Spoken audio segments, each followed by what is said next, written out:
মাতে সালাত পড়তে যে আমরা যদি কেউ 1 রাকাত পাই বা 2 রাকাত পাই, বাকি সালাতটা আমরা কিভাবে পড়বো? খুব চমৎকার প্রশ্ন। এক্ষেত্রে আমি সহজ করে আপনাদেরকে বলি, আপনার যেই সালাতের যেই রাকাতগুলো আপনার ছুটে গিয়েছে, আরবিতে ফাউত বলে, ফাউত হয়েছে, আপনি যেটা আগে ছুটেছে সেটা আপনি আগে আদায় করবেন, যে রাকাতটা পরে ছুটেছে সেটা আপনি পরে আদায় করবেন। উদাহরণস্বরূপ আমি আপনাকে বলি, যেমন এশার সালাতের আপনি শেষ 2 রাকাত পেয়েছেন, তো সেক্ষেত্রে আপনি ইমাম সাহেব যখন সালাম ফিরাবে আপনি দাঁড়িয়ে যাবেন। দাঁড়িয়ে গিয়ে আমরা জানি যে এশার সালাতের প্রথম 2 রাকাতের বৈশিষ্ট্য হচ্ছে সূরা ফাতিহার সাথে অন্য 2টি সূরা মিলানো, আর শেষ 2 রাকাতের বৈশিষ্ট্য হচ্ছে কেবলমাত্র শুধু সূরা ফাতিহা পড়া। তার মানে আপনি যদি ইমাম সাহেবের সাথে শেষের 2 রাকাত পান, তাহলে আপনি এমন 2 রাকাত পেয়েছেন যে 2 রাকাতে শুধুমাত্র সূরা ফাতিহা ছিল, ফাতিহার সাথে অন্য সূরা ছিল না।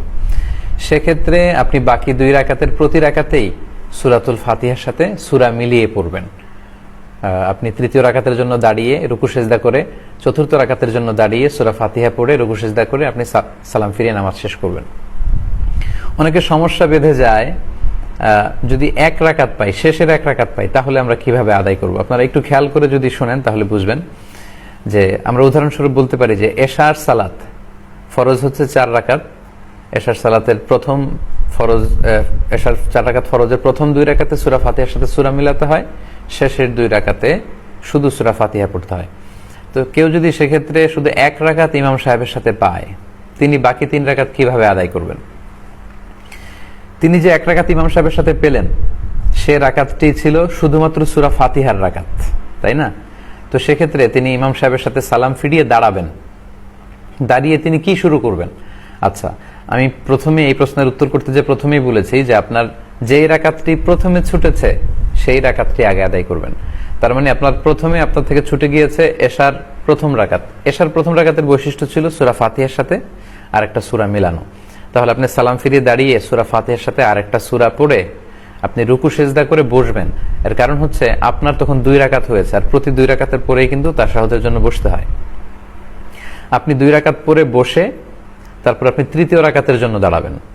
এখন আপনি এশার দ্বিতীয় রাকাতটা পড়বেন, কারণ আপনার প্রথম রাকাত পড়া হয়ে গিয়েছে, দ্বিতীয় রাকাত বাকি। দ্বিতীয় রাকাতের বৈশিষ্ট্য আমরা জানি যে সূরা ফাতিহার সাথে সূরা মিলাতে হয়। তো আপনি সূরা ফাতিহা এবং আরেকটা সূরা মিলিয়ে রুকু সেজদা করে আপনি চতুর্থ রাকাতের জন্য দাঁড়াবেন।